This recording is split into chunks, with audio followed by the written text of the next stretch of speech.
Chapter 31. Start with a C chord. Not all the keys, Meg. C does. Not stand for chaos. At 5 a.m. the next morning, in the roundabout outside the way station, Meg and I found Leo standing in front of a gleaming red Mercedes XLS. I did not ask him how he had procured the vehicle. He did not volunteer the information. He did say that we should return it within 24 hours, assuming we lived that long, and try not to get pulled over by the police. The bad news, just outside the city limits, I got pulled over by the police. Oh, the miserable luck. The officer stopped us for no good reason that I could see. At first I feared he might be a blemme, but he was not nearly polite enough. He frowned at my licence. This is a junior driver's licence from New York, kid. What are you doing driving a car like this? Where are your parents? And where are you taking this little girl? I was tempted to explain that I was a 4,000-year-old deity with plenty of experience driving the sun. My parents were in the celestial realm, and the little girl was my demigod master. She is my, little sister, Meg chimed in. He's taking me to a piano lesson. Yes, I agreed. And we're late. Meg waggled her fingers in a way that did not at all resemble playing the piano, because my brother is stupid. The officer frowned. Wait here. He walked to his patrol car, perhaps to run my licence through his computer or to call for a SWAT backup. Your brother? I asked Meg. Piano lessons? The stupid part was true. The officer came back with a confused look on his face. Sorry, he handed me my licence. My mistake. Drive safely. And that was that. I wondered what had changed the officer's mind. Perhaps when Zeus created my licence, he had put some sort of spell on the ID that allowed me to pass simple scrutiny, such as highway stops. No doubt Zeus had heard that driving while mortal could be dangerous. We continued on, though the incident left me shaken on Highway 37. I glanced at every car heading in the opposite direction, wondering which were driven by blemme, demigods or mercenaries, commuting into work at Commode Palace, anxious to destroy my friends in time for the naming ceremony.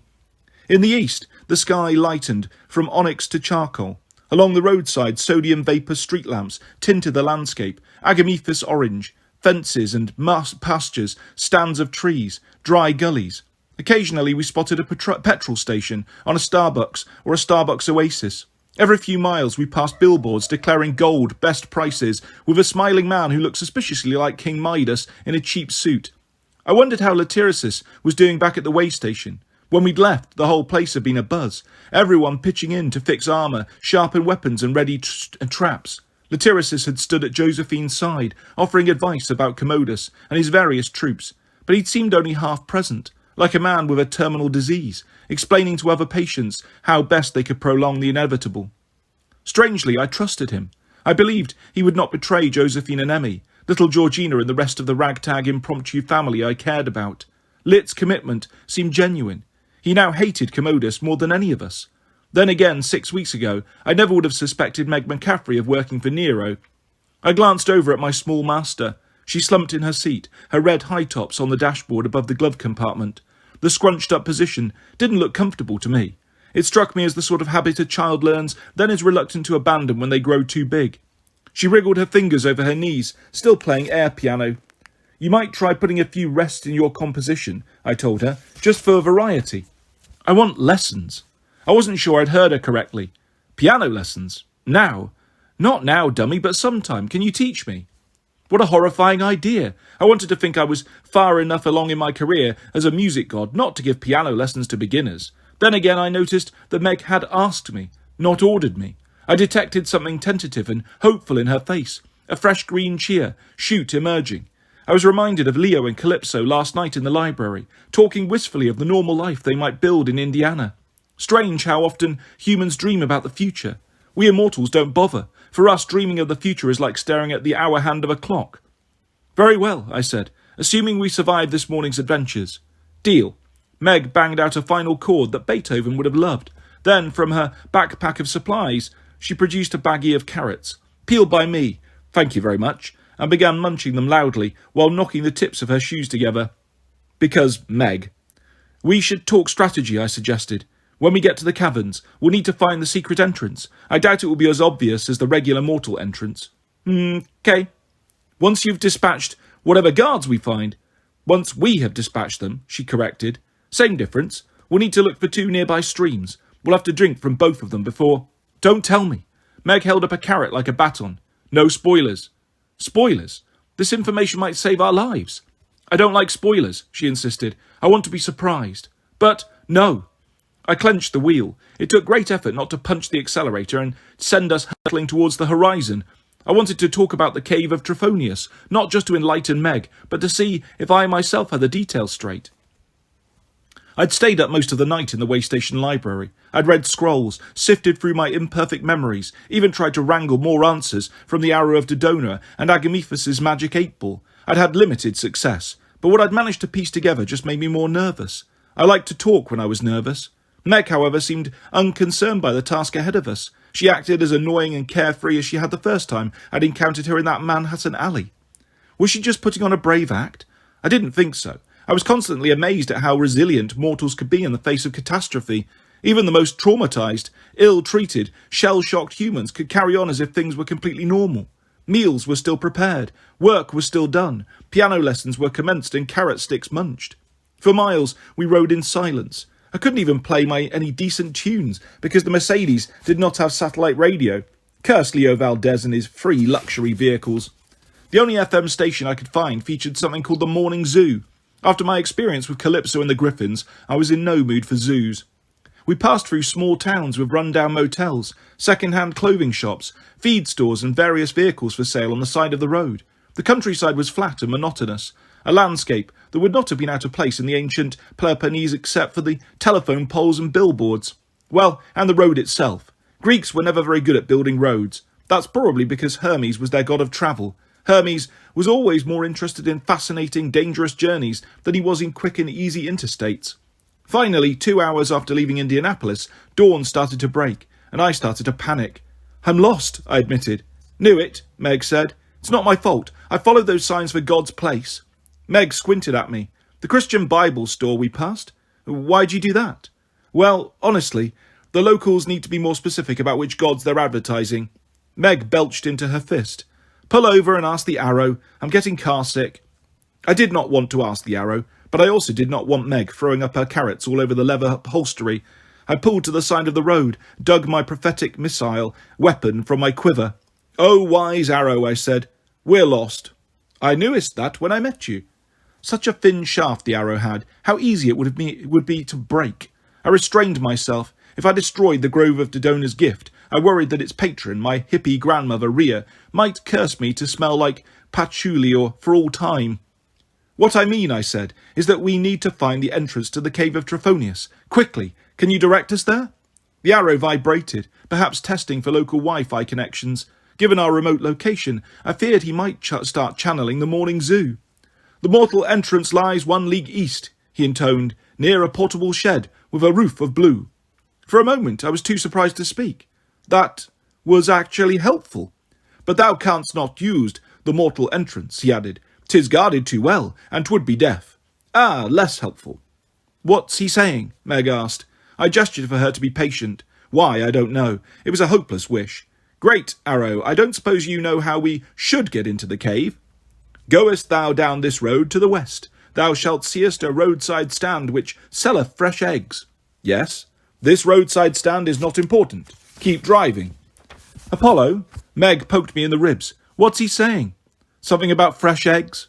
This answer seemed to satisfy her. At least she stopped poking me. Goest thou further, the Arrow advised. Takest the third left. When thou seest the road sign of the Emperor, thou shalt know 'tis time to stop. What road sign of the Emperor? Thou shalt knowest it when thou seest it. Stoppest there, jumpest thou the fence, and proceed inland to the place of 2 streams. Cold fingers played an arpeggio down my vertebrae. The place of 2 streams. That at least made sense to me. I wished it did not. And then? I asked. Then thou mayest drink and jump into the chasm of horrors, but to do so thou must face the guardians that cannot be killed. Fantastic, I said. I don't suppose your Wikipedia article has more information about these unkillable guardians. Thou dost jape, like a japing japer. But nay, my prophetic powers see this not, and one more thing. Yes, leave me in the Mercedes. I wish not to plunge into death and darkness. I slid the Arrow under the driver's seat. Then I reported the entire conversation to Meg. She frowned. Unkillable guardians. What does that mean? At this point, Meg, your guess is as good as mine. Let's go find a chasm of horrors to jump into, shall we? Chapter 32. Pretty fuzzy cow. So cute, so warm and vicious. Squeak! Can I kill him? The Emperor's road sign was easy enough to spot. Adopt a highway, next 5 miles, sponsored by Triumvirate Holdings. Commodus and his colleagues may have been power-hungry murderers bent on world domination, but at least they cared about cleaning up litter. Along the roadside ran a barbed wire fence. Beyond this lay more nondescript countryside, a few stands of trees and shrubs, but mostly rolling meadows. In the pre-dawn light, dew exhaled a blanket of vapour over the grass. In the distance, behind a clump of hackberry bushes, 2 large animals stood grazing. I couldn't make out their exact forms. They looked like cows. I doubted they were cows. I spotted no other guardians, killable or otherwise, which did not reassure me in the slightest. Well, I told Meg. Shall we? We shouldered our supplies and left the Mercedes. Meg removed her jacket and laid it across the barbed wire. Despite the arrow's instructions to jumpist, we only managed a wobbly giant steppeth. I held down the top wire for Meg, then she failed to do the same for me. This left me with some awkward rips in the seat of my jeans. We sneaked across the field in the direction of the 2 grazing beasts. I was sweating an unreasonable amount. The cold morning air condensed on my skin, making me feel as if I were bathing in a cold soup. Apollo Gazpacho. That sounded rather good. I'll have to trademark it once I become a god again. We crouched behind the hackberries, only 20 or 30 feet from the animals. Dawn tinged the horizon with red. I didn't know how short our time window would be to enter the cavern. When the spirit of Trophonius said first light, did he mean nautical twilight, dawn, the moment when the sun chariot's headlights were first visible, or when the chariot was high enough in the sky that you could actually read my bumper stickers? Whatever the case, we had to hurry. Meg adjusted her glasses. She started to edge sideways for an unobstructed view around the bushes, when one of the creatures lifted its head just enough for me to glimpse its horns. I stifled a scream. I grabbed Meg's wrist and pulled her back into the cover of the hackberries. Normally, that might have provoked a bite from her, but I was willing to risk it. It was a little too early in the morning to watch my young friend get killed. Stay very still, I whispered. Those are Yales. She blinked one eye, then the other, as if my warning was slowly making its way from her left brain to her right. Yales? Is that a university? Yes, I murmured, and one of Yale University's symbols is the Yale. But that's not important. These monsters. I swallowed down the aluminium taste of fear. The Romans knew them as centaurs. They are absolutely deadly. They're also attracted to sudden movements and loud noises, so shh. In fact, even as a god, I had never been this close to Yales before. They were fierce, proud animals, highly territorial and aggressive. I remembered catching a glimpse of them in my vision of Commodus's throne room, but the beasts were so rare, I'd half convinced myself that they were some other manner of monster. Also, I could not imagine that even Commodus would be crazy enough to keep Yales in such proximity to humans. They looked more like giant yaks than cows. Shaggy brown fur with yellow spots covered their bodies, while the fur on their heads was solid yellow. Horse-like manes trailed down their necks. Their fluffy tails were as long as my arm, and their large amber eyes. Oh dear, the way I'm describing them, they sound almost cute. Let me assure you they are not. The Yale's most prominent features were their horns, 2 glistening white spears of ridged bone, absurdly long for the creature's head. I'd seen those horns in action before, eons ago, during Dionysus' Eastern campaign. The wine god had unleashed a herd of Yales into the ranks of an Indian army, 5,000 strong. I remember the screams of those warriors. What do we do? Meg whispered. Kill them? They're kind of pretty. The Spartan warriors were kind of pretty too, until they skewered you. No, we can't kill Yales. Okay, good. A long pause. Then Meg's natural rebellious streak kicked in. Why not? Is their fur invulnerable to my swords? I hate that.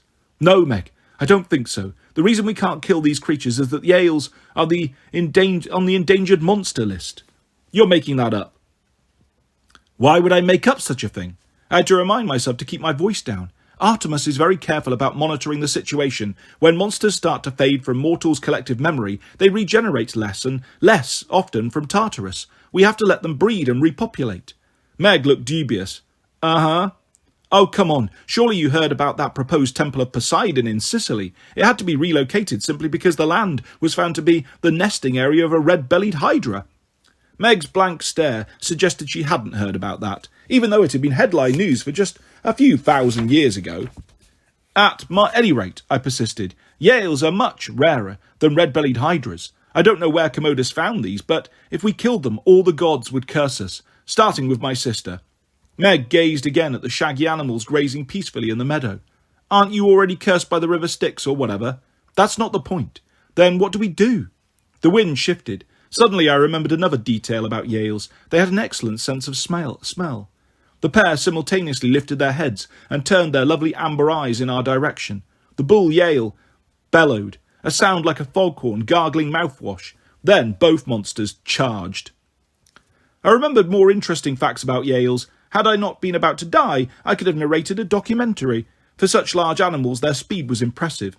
And those horns. As Yales attacked, their horns swiveled like insect antennae, or perhaps more accurately, the lances of medieval knights, who had been so fond of putting these creatures on their heraldic shields. The horns also spun, their sharp ridges corkscrewing, all the better to pierce our bodies. I wish I could take a video of these majestic animals. I would have got millions of likes on GodTube. But if you have ever been charged by two woolly spotted yaks, dual-wielding lances on their heads, you understand that camera work in such circumstances is difficult. Meg tackled me, pushing me out of the Yale's path as they rushed through the hackberries. The bull's left horn grazed my calf, slicing through my jeans. My jeans were having a bad day. "Trees!" Meg yelled. She grabbed my hand and pulled me towards the nearest stand of oaks. Fortunately, the Yales were not as fast turning as they were charging. They galloped in a wide arc as Meg and I took cover. "They're not so pretty now," Meg noted. "You sure we can't kill them?" "No." I ran through my limited repertoire of skills. I could sing and play the ukulele, but Yales were notoriously tone deaf. My bow and arrow would do me no good. I could try to simply wound the animals, but with my luck, I'd end up accidentally killing them. I was fresh out of ammonia syringes, brick walls, elephants, and bursts of godly strength. That left only my natural charisma, which I didn't think the Yales would appreciate. The animals slowed as they approached. Probably they were confused about how to kill us through the trees. Yales were aggressive, but they weren't hunters. They didn't use fancy maneuvers to corner and defeat prey. If somebody got in their territory, they just charged. The trespassers died or fled. Problem solved. They weren't accustomed to intruders who played keep away. We edged around the oaks, doing our best to stay opposite the beasts. "Nice Yales," I sang. "Excellent Yales." The Yales did not seem impressed. As we shifted perspective, I spotted something about 30 yards beyond the animals, a cluster of washing machine-sized boulders in the tall grass. Nothing terribly dramatic, but my keen ears picked up the sound of trickling water. I pointed out the rocks to Meg. "The cave entrance must be up there." She wrinkled her nose. "So do we run for it and jump in?" "No," I yelped. "There should be two streams. We have to stop and drink from them. Then the cave itself. I doubt it will be an easy descent. We'll need time to find a safe way down. If we just jump in, we might die." "These Harvards aren't even going to give us time?" "Yales," I corrected. "Same difference," she said, totally stealing my line. "How much do you think these things weigh?" "A lot." She seemed to run that through her mental calculator. "Okay, get ready." "For what?" "No spoilers." "I hate you." Meg thrust out her hands. All around the Yales, the grass went into overdrive, braiding itself into thick green ropes that wrapped around the beast's legs. The creatures thrashed and bellowed like gargling foghorns, but the grass continued to grow, climbing across their flanks, entangling their massive bodies. "Go," Meg said. I ran. 30 yards have never seemed so far. Halfway to the rocks, I glanced back. Meg was stumbling, her face glistening with sweat. It must have been taking all her strength to keep the Yales entangled. The beasts strained and spun their horns, slashing at the grass, pulling against the sod with all their might. I reached the pile of rocks. As I'd suspected, from side by side, fissures in the face of one boulder, twin springs gurgled, as if Poseidon had come by and cracked the stone with his trident. "I want hot water here and cold water here." One spring bubbled diluted white, the colour of skimmed milk. The other was as black as squid ink. They ran together in a mossy streak before splattering against the muddy ground. Beyond the springs, a crevasse zigzagged between the largest boulders, a 10-foot wide wound in the earth, leaving no doubt as to the presence of the cavern system below. At the lip of the chasm, a coil of rope was tied to an iron python. Meg staggered towards me. "Hurry," she gasped. "Jump in." Behind her, the Yales were slowly ripping through their grassy bonds. "We have to drink," I told her. "Mnemosyne, the spring of memory, is black. Lethe, the spring of forgetfulness, is white. If we drink both at the same time, they should counteract each other and prepare our minds." "Don't care." Meg's face was now as white as the waters of Lethe. "You go." "But you have to come with me. The oracle said so. Besides, you won't be in any shape to defend yourself." "Fine," she groaned. "Drink." I cupped one hand in the water of Mnemosyne, the other hand in the water of Lethe. I gulped them down simultaneously. They had no taste, just intense, numbing cold, the sort that hurts so badly you don't feel the pain until much later. My brain began to swivel and corkscrew like a Yale horn. My feet felt like a helium balloon. Meg struggled with the rope, trying to wrap it around my waist. For some reason I found this hysterical. "Your turn," I giggled. "Drinky, drinky." Meg scowled. "And lose my wits? Nuh-uh. Silly Willy, if you don't prepare yourself for the oracle." In the meadow, the Yales ripped themselves free, peeling off several square yards of turf from the ground.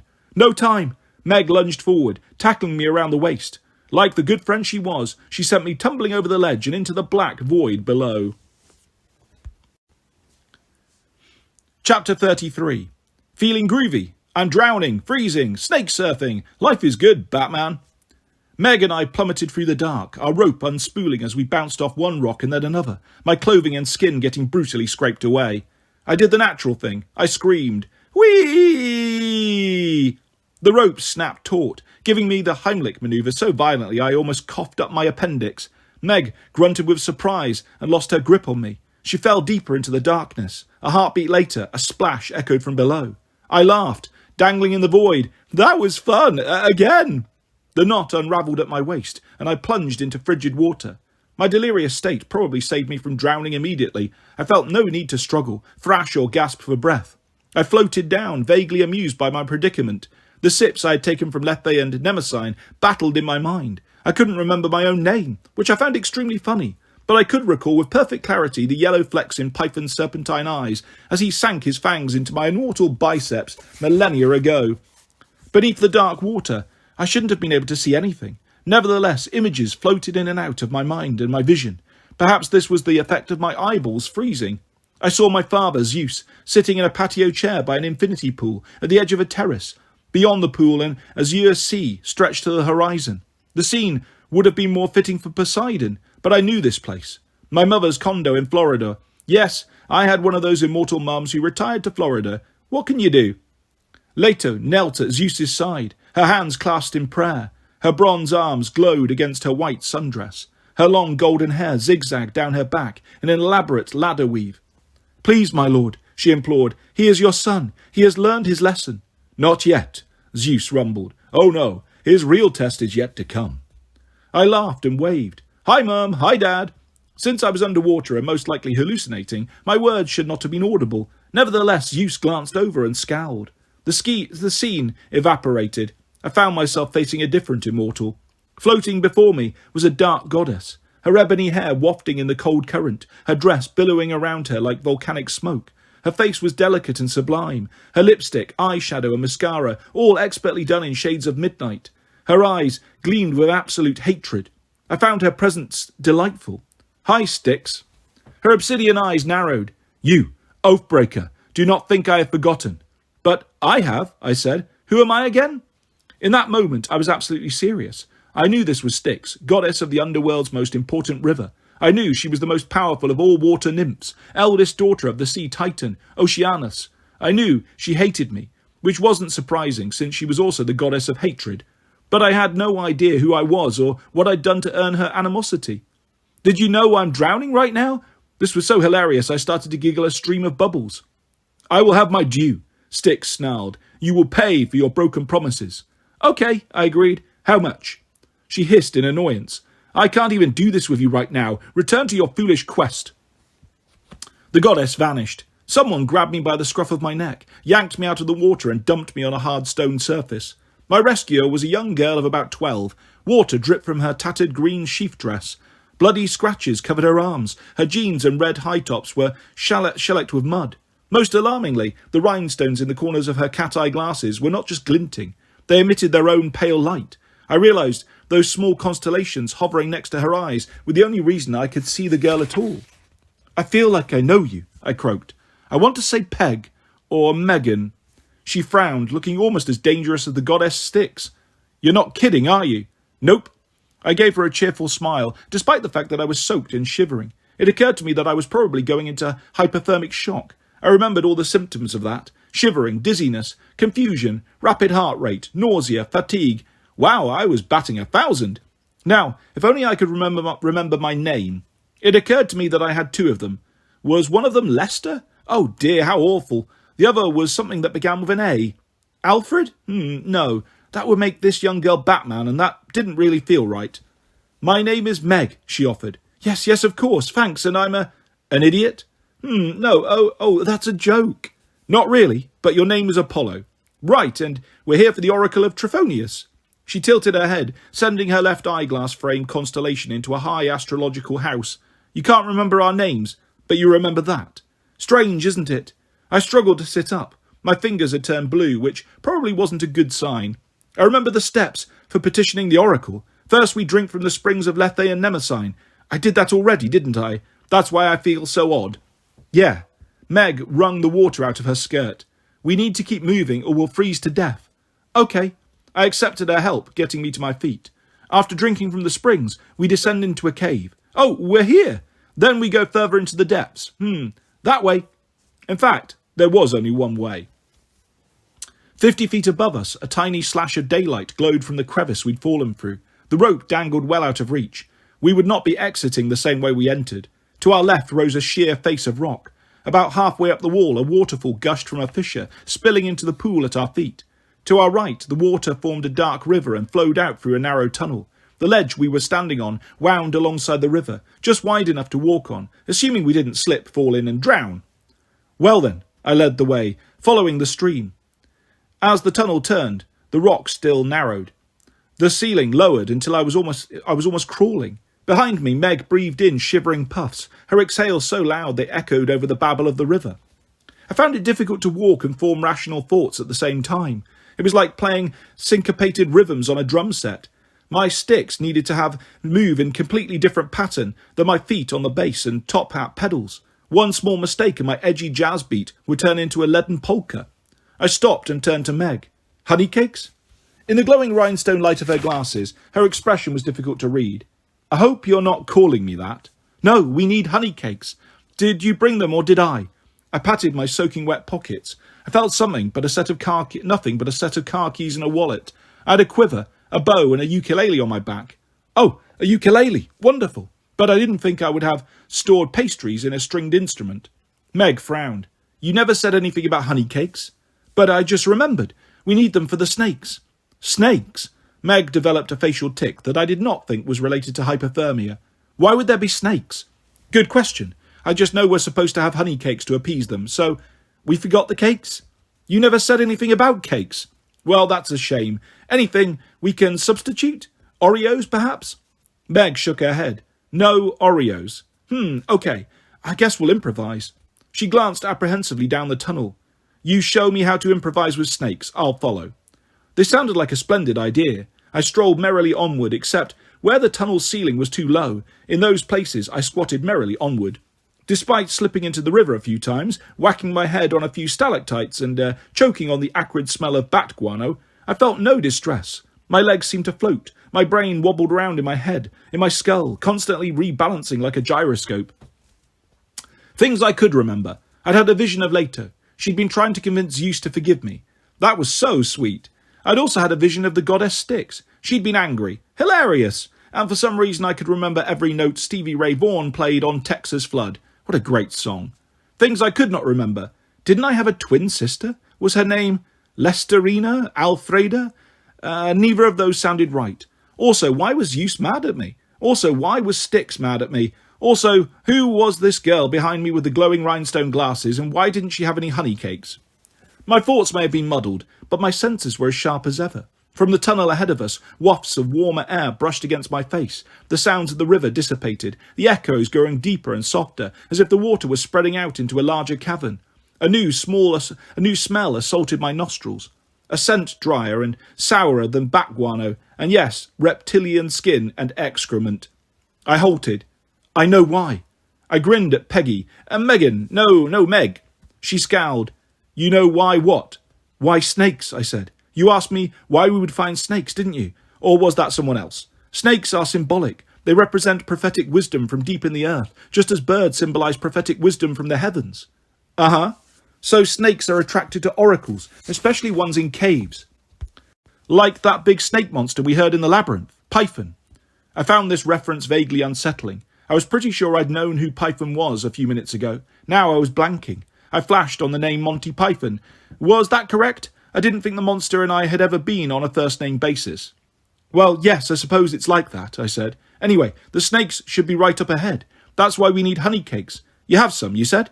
No, Excellent, I forged on. As I'd suspected, the tunnel widened into a large chamber. A lake covered the entire area, perhaps 60 feet in diameter, except for a small island of rock in the centre. Above us, the domed ceiling bristled with stalactites like black chandeliers. Covering the island and the surface of the water was a writhing sheet of serpents, like spaghetti left too long in boiling water. Water moccasins, lovely creatures, thousands of them. Ta-da! I exclaimed. Meg did not seem to share my enthusiasm. She edged back into the tunnel. Apollo, you'd need a zillion honey cakes for that many snakes.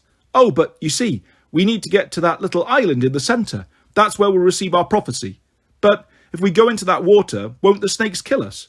Probably, I grinned. Let's find out. I jumped into the lake. Chapter 34. Meg takes a solo, scares away her audience. Good job, McCaffrey. Apollo, sing, Meg yelled. No words would have stopped me more effectively. I loved being asked to sing. I was halfway across the lake, up to my waist in reptilian noodle soup, but I turned and looked back at the girl standing at the mouth of the tunnel. I must have agitated the snakes in my wake. They swished back and forth, their cute little heads gliding just above the surface, their white mouths open. Oh, I get it, that's why they were called cotton mouths. Many of the snakes swarmed towards Meg, nosing around her shoes as if deciding whether to join her on the ledge. Meg tiptoed from foot to foot as if she wasn't crazy about this idea. Did you say sing? I asked. Yes. Her voice squeaked. Charm the snakes. Make them go away. I didn't understand what she meant. When I sang, my audiences always came closer. Who was this girl Meg, anyway? She had apparently confused me with St. Patrick. Nice guy, by the way, terrible singing voice. The legends don't normally mention that he drove the snakes out of Ireland with his hideous version of Ta-dum. Sing that song you did in the Ant's Nest, she pleaded. The Ant's Nest? I remembered singing with the Rat Pack and a flock of seagulls, but the Ant's Nest? I didn't recall ever being part of such a group. However, it did occur to me why Megan, Peg, Meg might be nervous. Water moccasins are poisonous. Much like Yales, they can be aggressive when their territory is invaded. But Meg stood at the mouth of the tunnel, not really in the snake's territory. Why was she nervous? I looked down. Hundreds of vipers swirled around me, displaying their cute little mouths with their sharp little fangs. They moved sluggishly in the frigid water, or perhaps they were just awestruck to be in my presence. Cheerful, charismatic, charming old whatever my name was, but they did seem to be hissing a lot. Oh, I laughed as the realization struck me. You're worried about me. I'm about to die. I had a vague impulse to do something. Run, dance. What was it Meg had suggested? Before I could decide, Meg began to sing. Her voice was weak and off-key, but I recognised the melody. I was pretty sure I had composed it. Whenever someone bursts into song in public, there is a moment of hesitation. Passers-by stop to listen, trying to discern what they are hearing and why a random person in their midst has decided to serenade them. As Meg's uneven voice echoed through the cavern, the snakes sensed the vibrations. More thumb-sized viper heads popped to the surface. More white mouths opened, as if they were trying to taste the song. Around my waist, the swirling storm of water moccasins lost its cohesion as the snakes turned their attention to Meg. She sang of loss and regret. Yes, I vaguely recalled singing this song. I'd been walking through the tunnels of a Myrmidon's nest, pouring out my sadness, bearing my heart as I searched for Meg. In the song, I had taken responsibility for the deaths of my greatest loves, Daphne and Hyacinthus. Their names came back to me as sharp as broken window shards. Meg repeated my performance, but with different words. She was making up her own verses. As the vipers gathered at her feet, her voice grew stronger, more self-assured. She was still off-key, but she sang with heartbreaking conviction, her song every bit as sad and genuine as mine had been. It's my fault, she sang. Your blood on my hands, the crushed rose I couldn't save. I was stunned she had such poetry in her. Clearly the snakes were too. They bobbed around her feet in a thick mass, just like the crowd at the Pink Floyd floating concert in Venice in 1989, which for some reason I remembered perfectly. A bit late, I realised it was a miracle I had not yet been bitten to death by water moccasins. What was I doing in the middle of this lake? Only Meg's music was keeping me alive. Her discordant voice somehow beautiful and enchanting, holding the attention of thousands of rapt vipers. Like them, I wanted to stay where I was and listen, but a sense of unease was building up inside me. This cave, the oracle of Trophonius, something told me this cave was not the right place to bare one's soul. Meg, I whispered, stop. She apparently couldn't hear me. The entire cavern seemed fixated on her voice now. The rock walls glistened, shadows swayed as if dancing. The glittering stalactites strained towards Meg like a compass needle. She sang of betraying me, of returning to Nero's household, of succumbing to her fear of the beast. No, I said, a little louder. No, Meg! Too late. The cavern's magic caught her song, magnifying her voice 100-fold. The chamber filled with the sound of pure pain. The lake boiled as panicked serpents submerged and fled, pushing past my legs in a strong riptide. Perhaps they escaped down some hidden waterway. Perhaps they dissolved. All I knew, the little rock island in the centre of the cave was suddenly empty, and I was the only living thing left in the lake. Still Meg sang. Her voice now sounded forced out of her, as if some giant invisible fist was squeezing her like a squeaky toy. Lights and shadows flickered over the cabin walls, forming ghostly images to illustrate her lyrics. In one scene, a middle-aged man crouched down and smiled as if looking at a child. He had dark curly hair like mine, Lester's, a broad freckled nose and soft, kind eyes. He held out a single red rose. From your mother, he whispered, a chorus to Meg's song. This rose will never fade, sweetheart. You will never have to worry about thorns.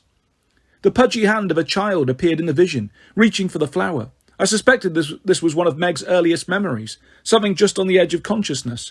She took the rose, and the petals unfolded into brilliant full bloom. The stem curled lovingly around Meg's wrist. She squealed with delight. A different vision. The Emperor Nero in his purple three-piece suit, kneeling to look Meg in the eye.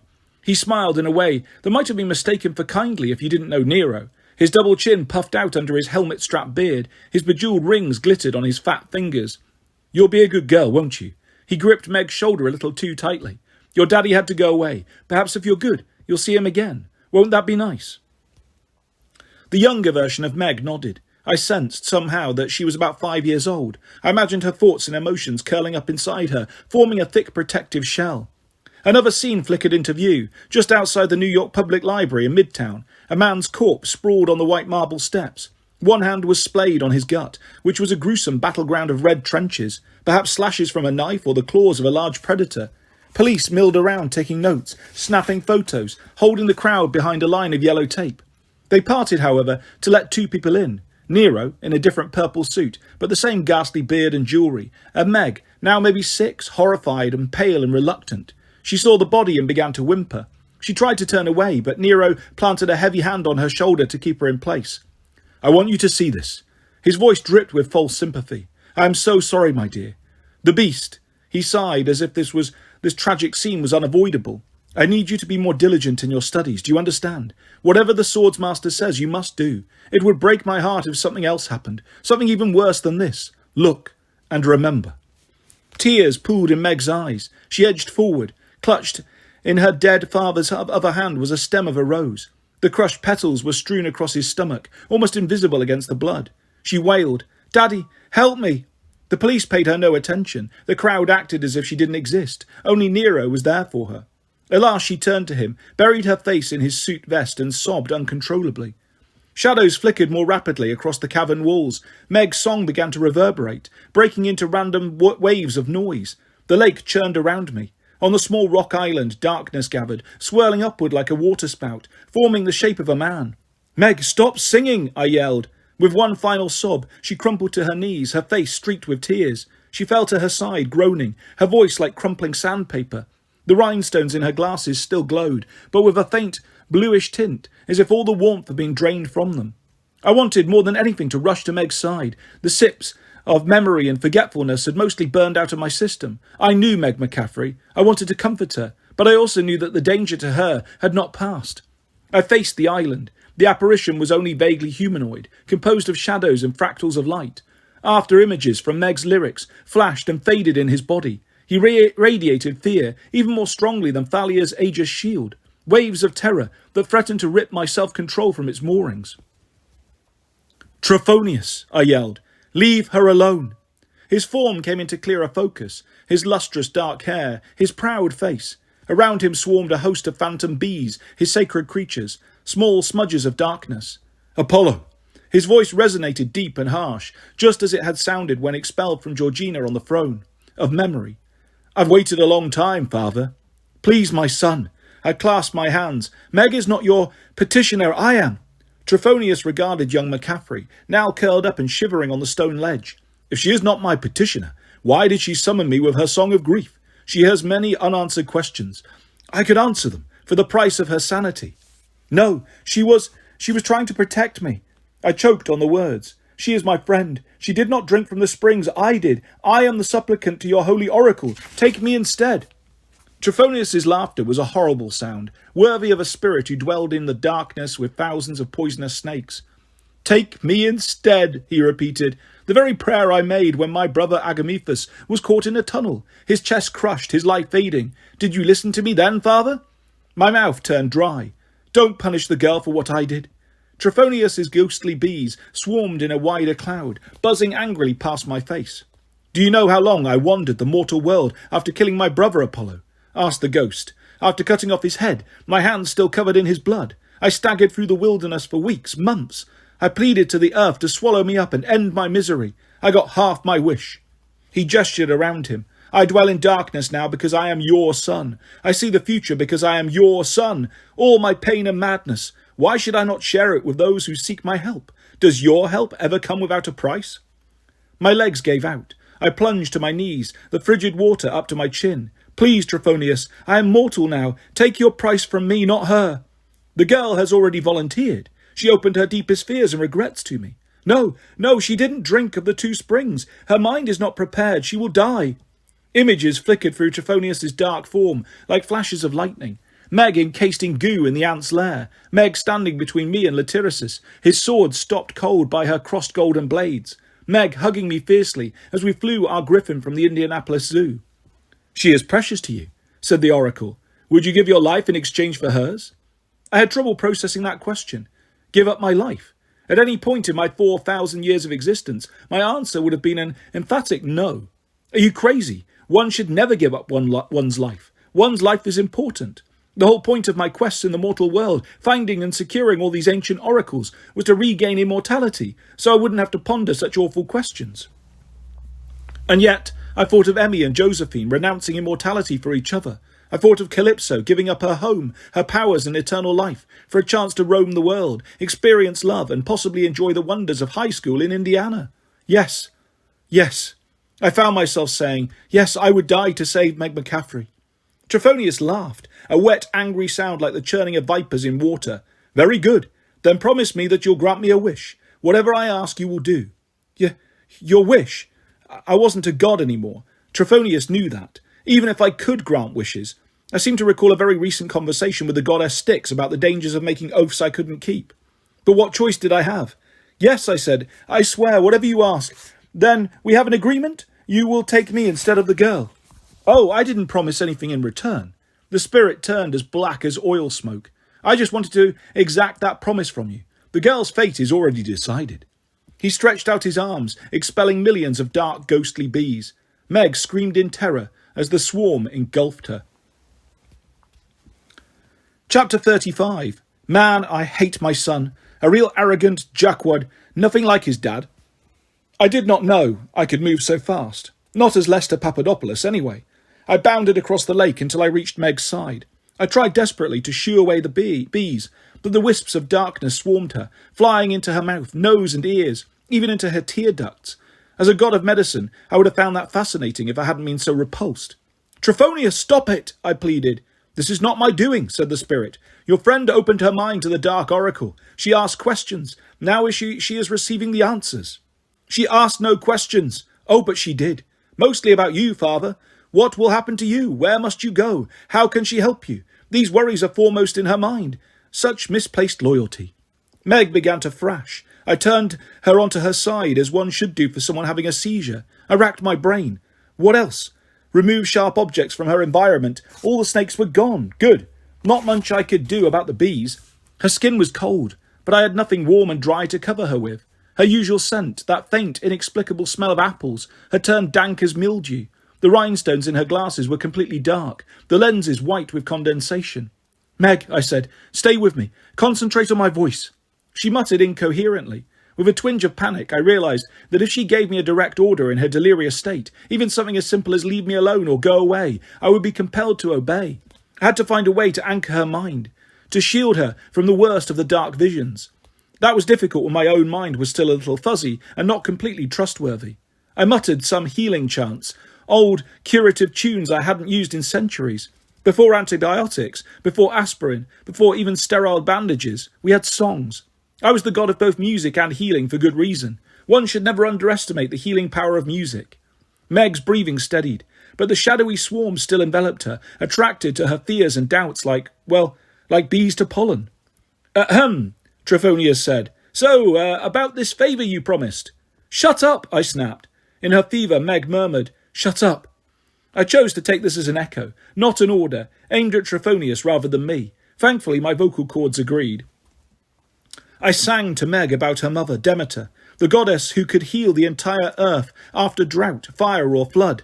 I sang of Demeter's mercy and kindness, the way she had made the prince Triptolemus into a god because of his good deeds, the way she had nursed the baby boy Demophon for 3 nights, attempting to make him immortal, the way she had blessed the cereal makers of modern times, flooding the world with a bounty of Fruit Loops, Lucky Charms and Count Chocula. Truly, she was a goddess of infinite benevolence. You know she loves you, I promised, cradling Meg's head in my lap. She loves all her children. Look at how much she cherished Persephone, even though that girl, well, she makes your table manners look positively refined. No offence.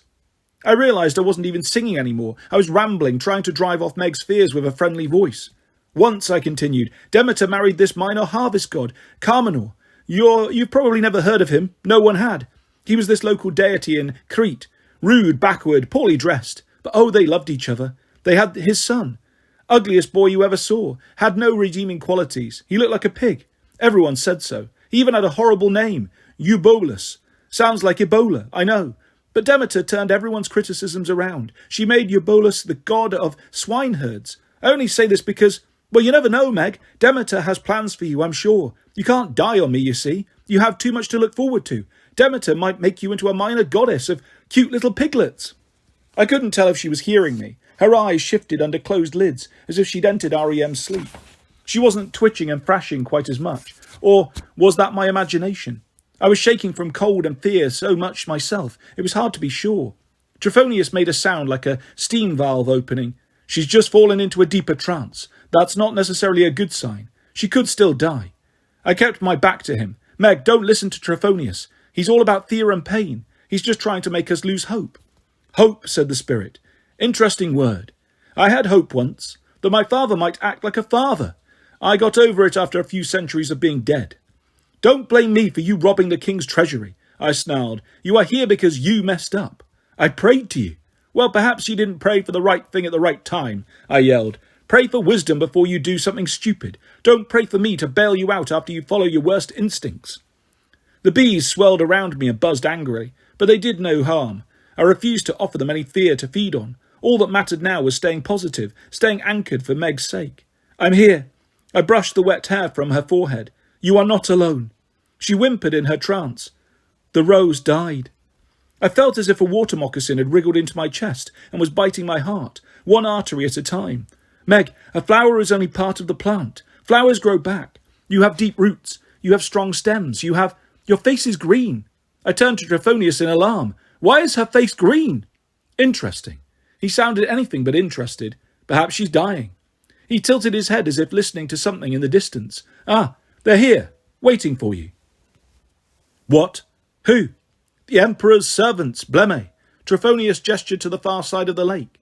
An underwater tunnel just there. It leads into the rest of the cavern system, the part known to mortals. The Bleme have learned better than to come into this chamber, but they're waiting for you on the other end. That's the only way you can escape.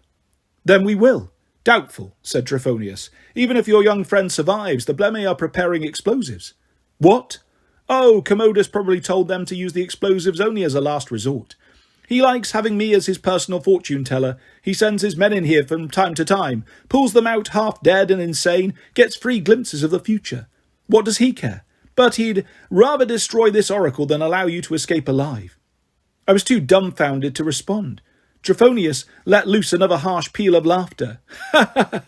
Don't look so down, Apollo. On the bright side, it won't matter if Meg dies here, perhaps because she's going to die anyway.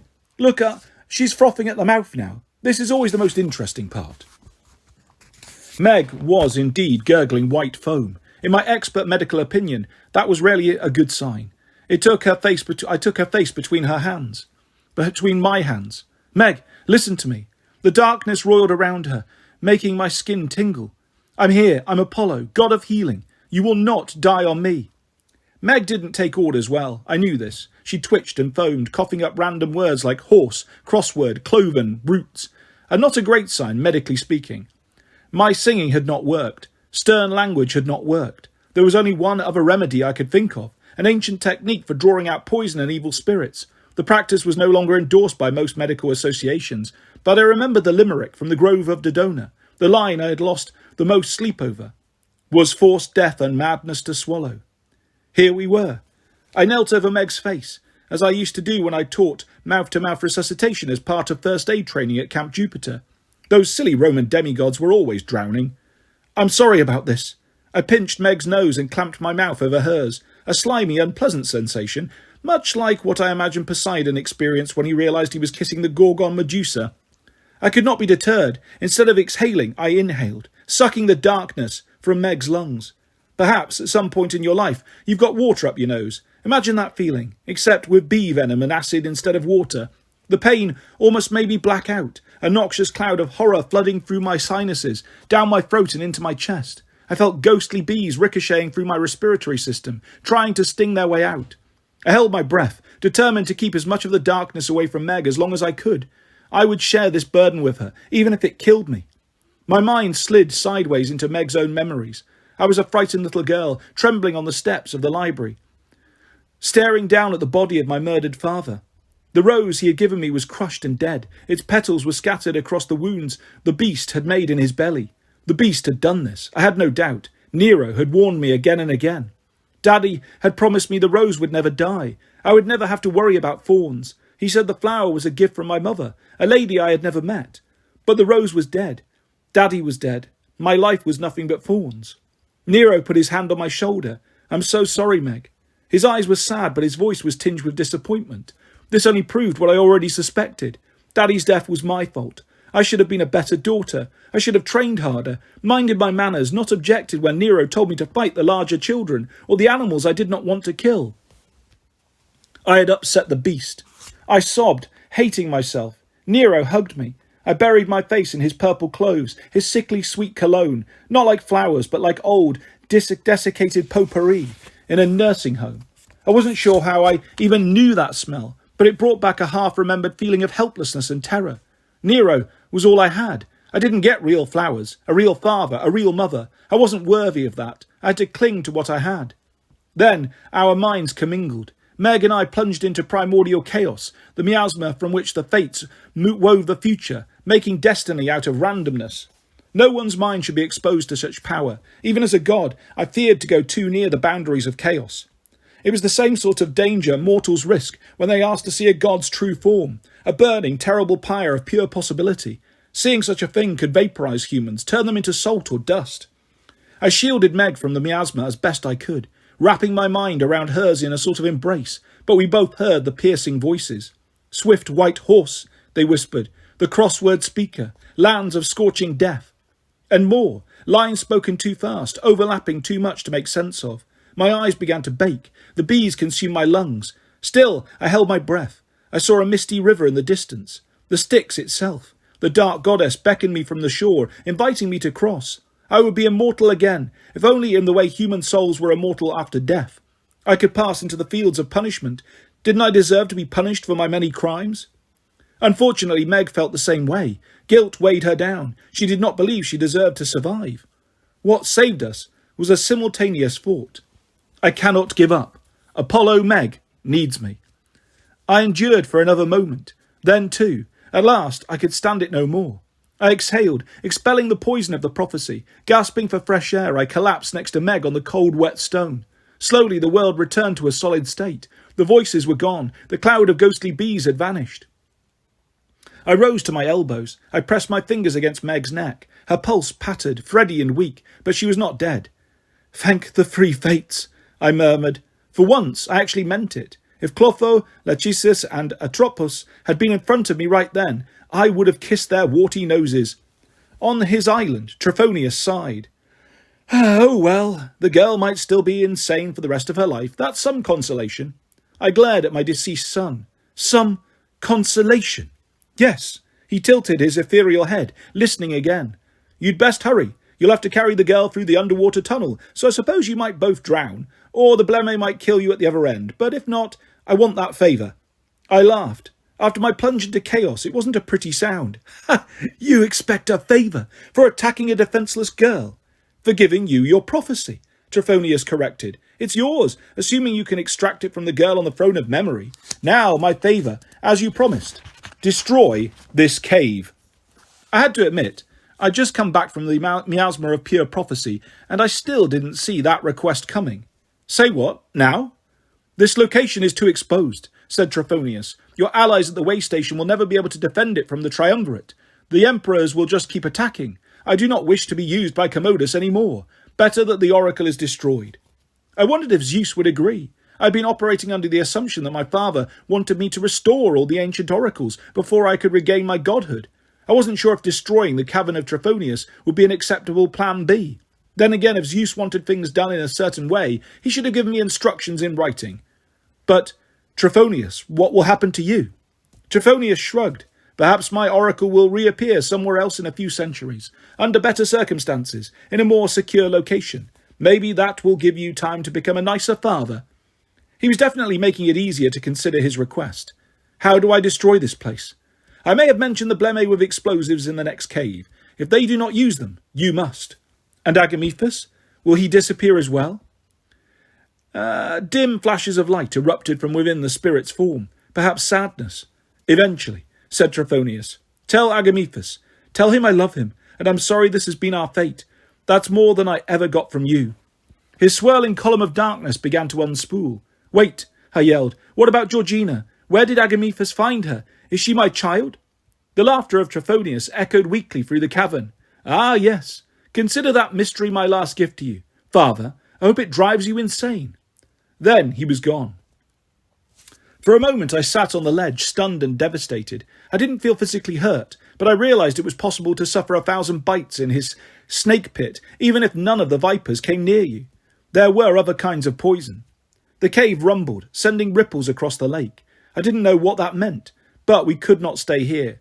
I lifted Meg in my arms and waded into the water. Chapter 36. Mind your P's and Q's when you are arming bombs or, splat, trample jelly. I may have mentioned, I am not the god of sea. I have many fascinating abilities. In my divine state I am good at nearly everything I attempt, but as Lester Papadopoulos, I was not the master of one arm swimming underwater while encumbered, nor could I go without oxygen any longer than a normal mortal. I clawed my way through the passage, hugging Meg close, my lungs burning in outrage. First you fill us with dark prophetic bees, my lungs scream at me. Now you force us to stay underwater. You are a horrible person. I could only hope Meg would survive the experience. Since she was still unconscious, I couldn't very well warn her to hold her breath. The best I could do was to make our journey as brief as possible. At least the current was in my favour. The water pushed me in the direction I wanted to go, but after 6 or 7 seconds I was pretty sure we were going to die. My ears throbbed. I groped blindly for handholds on the slick rock walls. I was probably destroying my fingertips, but the cold rendered my nervous system useless. The only pain I felt was inside my chest and head.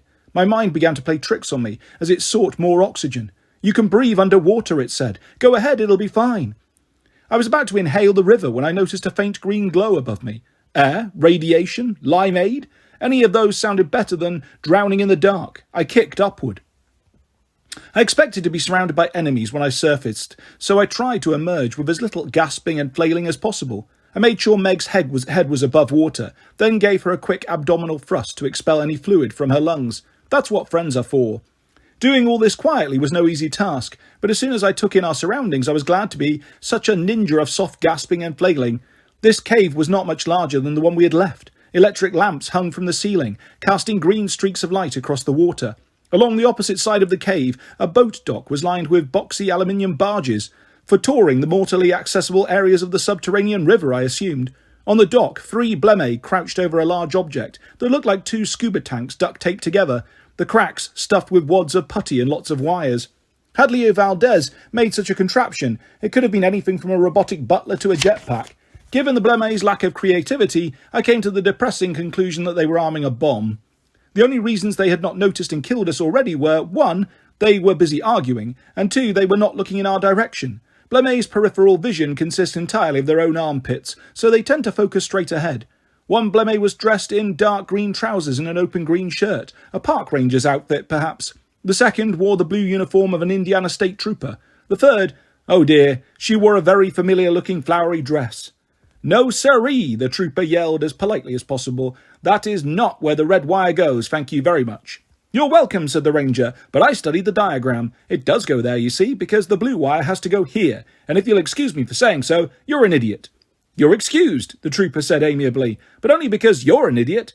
"Now, boys," said the woman. Her voice was definitely that of Nanette, the woman who had welcomed us on our first day in Indianapolis. It seemed impossible that she should have regenerated from Tartarus so soon after being killed by Josephine's crossbow turret, but I put this down to my usual wretched luck. "Let's not argue. We can just call the customer support line and—" Meg took this opportunity to gasp, much louder than I had. We had no place to hide except underwater, and I wasn't in any shape to submerge again. Nanette spotted us. Her chest face twisted in a smile. Her heavy orange lipstick glistened like mud in the green light. "Well, looky here, visitors." The ranger unsheathed a hunting knife. The trooper drew his gun. Even with his species' bad depth perception, he wasn't likely to miss us at such close range. Helpless in the water, holding a gasping, half-conscious Meg, I did the only thing I could think of. I yelled, "Don't kill us!" Nanette chuckled. "Now, honey, why shouldn't we kill you?" I glanced at the scuba tank bomb. No doubt Leah Valdez would know exactly what to do in a situation like this, but the only advice I could think of was something Calypso had told me at the zoo. Half of magic is acting like it will work. The other half is picking a superstitious mark. "You should not kill me," I announced, "because I know where the red wire goes." The Blemay muttered among themselves. They may have been immune to charm and music, but they shared mortals' reluctance for either reading instructions or calling customer support. Their hesitation gave me a moment to slap Meg, gently on the cheek, simply to help her wake up. She spluttered and twitched, which was an improvement over being passed out cold. I scanned the cave for possible escape routes. To our right, the river wound through a low-ceilinged tunnel. I was not anxious to swim through these caves any longer. To our left, at the edge of the boat deck, a ramp with railings led upward. That would be the exit to the surface, I decided. Unfortunately, standing in our way were 3 super-strong humanoids with an explosive device. The Blemay concluded their conference. Nanette faced me again. "Very well. Please tell us where the red wire goes. Then we will kill you as painlessly as possible, and we can all go home happy." "A generous offer," I said, "but I really need to show you. It's too hard to explain from way over here. Permission to come ashore?" The trooper lowered his gun. A bushy moustache covered the width of his lowest rib. "Well, he asked permission. That was polite." Nanette stroked her chin, simultaneously scratching her belly. "Permission granted." Joining 3 enemies on the dock was only marginally better than freezing in the river, but I was so glad to get Meg out of the water. "Thank you," I told the Blemay after they hauled us up. "You're welcome," all 3 said in unison. "Just let me put my friend down." I stumbled towards the ramp, wondering if I could make a break for it. "That's far enough," Nanette warned. "Please and thank you." There were no ancient Greek words for "I hate you, scary clown woman," but I muttered a close approximation under my breath. I propped Meg against the wall. "Can you hear me?" I whispered. Her lips were the colour of blueberries. Her teeth chattered. Her eyes rolled back in her head, showing the bloodshot whites of her eyes. "Meg, please," I said. "I will distract the Blemay, but you need to get out of here. Can you walk? Crawl? Anything?" Meg shivered and gasped. This was no language that I knew, but I inferred that Meg would not be going anywhere on her own. I would have to do more than just distract the Blemay. "All righty then," Nanette said. "Please show us what you know, so we can bring down this cave on top of you." I forced a smile. "Of course, now let's see." I knelt next to the device. It was sadly uncomplicated. There were in fact only 2 wires and 2 receptors, both colour-coded blue and red. I glanced up. Quick question. I'm aware that Blemay are tone-deaf, but, That's not true." The ranger looked offended. "I don't even know what that means." The other 2 bowed emphatically, the Blemay equivalent of nodding. "I enjoy all tones," Nanette agreed. "Explosions," the trooper said. "Gunshots, car engines, all tones are good." "I stand corrected," I said. "But my question was, could it be possible that your species is also colour-blind?" They looked dumbfounded. I examined Nanette's makeup, dress, and shoes once again. It became clear to me why so many Blemay preferred to disguise themselves in mortal uniforms. Of course they were colour-blind. For the record, I am not implying that colourblindness or tone deafness indicate any lack of creativity or intelligence. Far from it. Some of my favourite creative people, from Mark Twain to Mr. Rogers to William Butler Yeats, have those conditions. In Bleme, however, sensory limitations and dull thinking seem to be part of the same depressing package. Forget it, I said. Let's get started, Nanette. Would you please pick up the red wire? Well, since you asked so nicely. Nanette leaned in and picked the blue wire. The other red wire, I advised. Of course, I knew that. She took the red wire. Now attach it to the red, to this receptor, I pointed.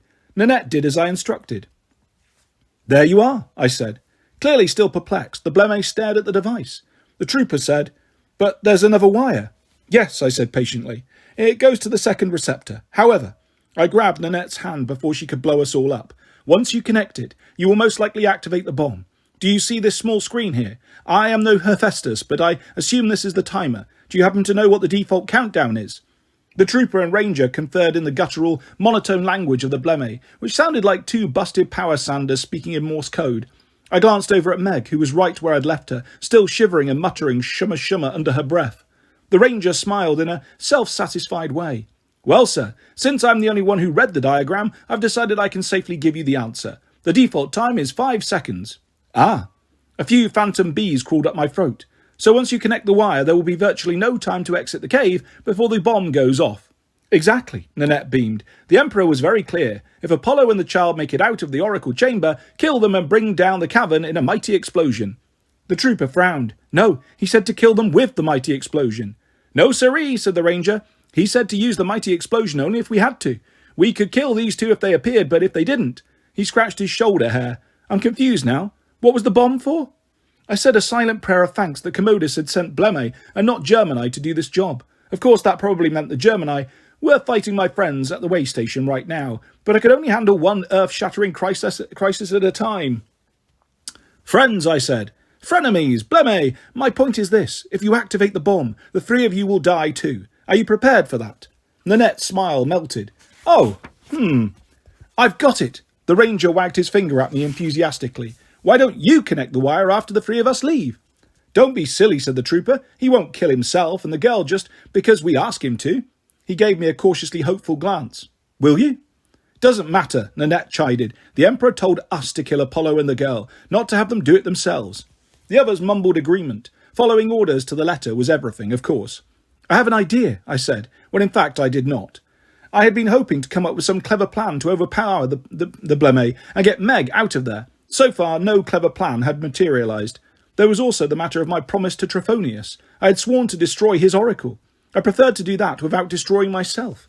The Bleme waited politely for me to continue. I tried to channel some of Calypso's bravado. Oh, gods, please never tell her I drew on her for inspiration. It's true you have to kill us yourselves, I began, and I do understand. But I have a solution that will accomplish all your goals. A mighty explosion, destroying the oracle, killing us, and getting out alive. Nanette nodded. That last one is a bonus, for sure. There's an underwater tunnel just here. I explained how Meg and I had swum through from Trophonius's chamber. To effectively destroy the oracle room, you can't set the bomb off here. Someone would have to swim with the device deep inside the tunnel, activate the timer and swim back out. Now, I am not strong enough, but a Bleme could do this easily. The trooper frowned. But 5 seconds, is that enough time? Ah, I said, but it's a well-known fact that underwater timers have... Well, they take twice as long, so you'd actually have 10 seconds. Nanette blinked. Are you sure about that? The ranger elbowed her. He just said it was a well-known fact. Don't be impolite. The trooper scratched his moustache with the barrel of his gun, which was probably against department safety protocols. I'm still not sure why we have to destroy the oracle. Why can't we just kill you two, say, with this gun and leave the oracle alone? I sighed. If only we could. But, my friend, it's not safe. This girl and I got in and got out with our prophecy. Well, didn't we? That means other trespassers can too. Surely that's what the Emperor meant about the mighty explosion. You don't want to have to come back here with the bomb every time someone breaks in, do you? The trooper looked horrified. Goodness, no. And leaving the oracle intact, in this place where mortals obviously have guided tours, well, that's a safety hazard. Not closing off the oracle's cave would be very discourteous of us. All three Bleme nodded and bowed earnestly. But, Nanette said, if you're trying to trick us somehow, and I apologise for raising that possibility. No, I said, I fully understand. How about this? Go set the bomb. If you come back safely and the cave blows up on schedule, Then you can do us the courtesy of killing us quickly and painlessly. If something goes wrong, then we can rip your limbs off, the trooper suggested. And trample your bodies into jelly, added the ranger. That's a marvellous idea, thank you. Tried to keep my queasiness under control. You're most welcome. Nanette studied the bomb, perhaps sensing that something was still off about my plan. Thank the gods she either didn't see it or was too polite to mention her reservations. Well, she said at last, in that case, I'll be back. She scooped up the tanks and leapt into the water, which gave me a few luxurious seconds to come up with a plan to avoid getting trampled into jelly. At last, things were looking up.